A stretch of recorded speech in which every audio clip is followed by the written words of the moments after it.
क्या प्यार सिर्फ एक झूठी तस्वीर बन के रह गया? आजकल के दौर में जहां रिश्तों का कोई मतलब नहीं लगता और लोग कमिटमेंट से भागते हैं, क्या वाकई में प्यार एक सिर्फ दिखावा है जो हम फिल्मों और सोशल मीडिया पे देखते हैं? क्या वो वही सच है या सपना? एक समय था जब प्यार पवित्र और इटर्नल एहसास माना जाता था।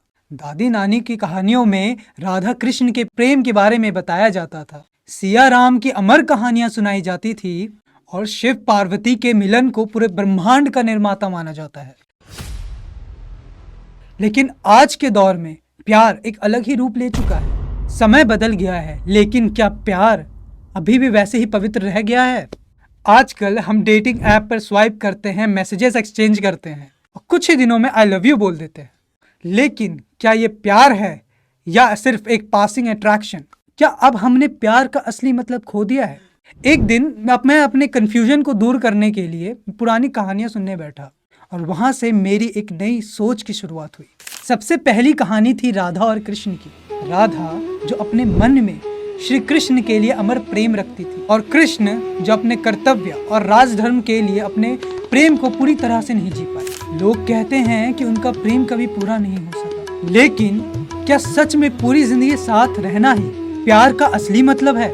राधा और कृष्ण अलग हो गए थे, लेकिन उनका प्रेम कभी भी खत्म नहीं हुआ।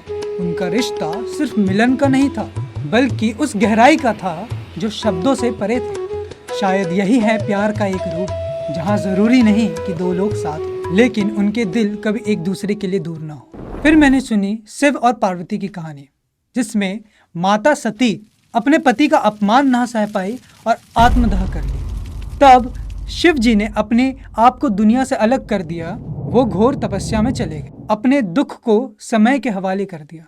पार्वती जो अपने लिए उन्हें जीवन का साथी समझती थी, उन्होंने हजारों सालों तक उनकी तपस्या की, सिर्फ उनसे मिलन के लिए। आखिरकार शिव और पार्वती का मिलन हुआ और यह मिलन सिर्फ एक पति पत्नी का नहीं था, बल्कि पूरे ब्रह्मांड का था। उनका साथ दुनिया के निर्माण का आधार बना। यह कहानी मुझे समझाती है कि प्यार कभी कभी एक व्यक्ति से नहीं होता, बल्कि दुनिया के विकास और जीवन के उद्धार के लिए होता है। एक और कहानी जो मेरी सोच को बदल गई और वह थी सत्यवान और सावित्री की कहानी। सत्यवान एक ऐसे राजकुमार थे जिनकी जीवन सिर्फ 1 वर्ष की थी।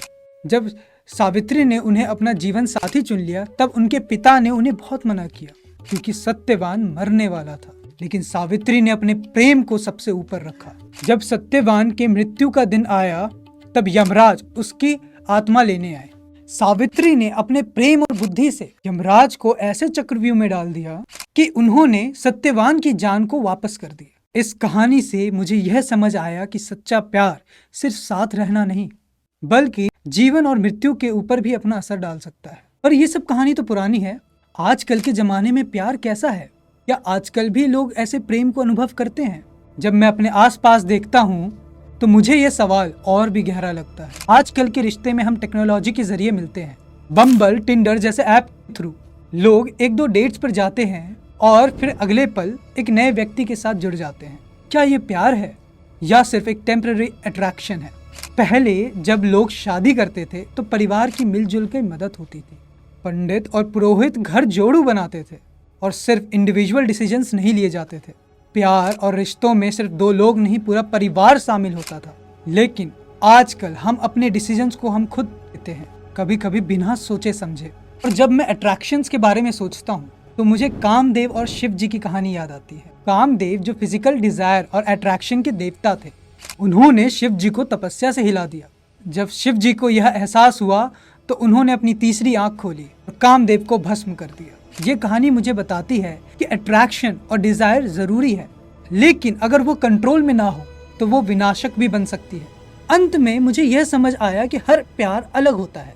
किसी के लिए प्यार दोस्ती है तो किसी के लिए ये ट्रस्ट और रिस्पेक्ट है, किसी के लिए ये जिंदगी का वादा है और किसी के लिए यह एक एहसास जो जीना मुश्किल कर देता है। और यह हर इंसान के लिए अलग हो सकता है। आज के समय में हम कितने भी डाउटफुल हों, चाहे टेक्नोलॉजी कितना भी रिश्तों को कॉम्प्लिकेट कर दे, लेकिन असली प्यार का एसेंस कभी नहीं बदलता।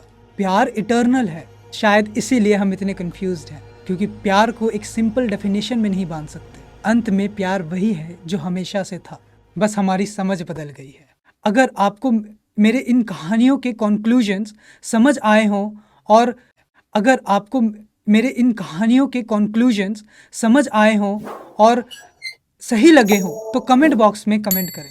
साथ ही साथ में इस वीडियो को अपने दोस्तों के साथ शेयर करें और हमारे स्पिरिचुअल टॉक्स चैनल को सब्सक्राइब करें। राधे राधे।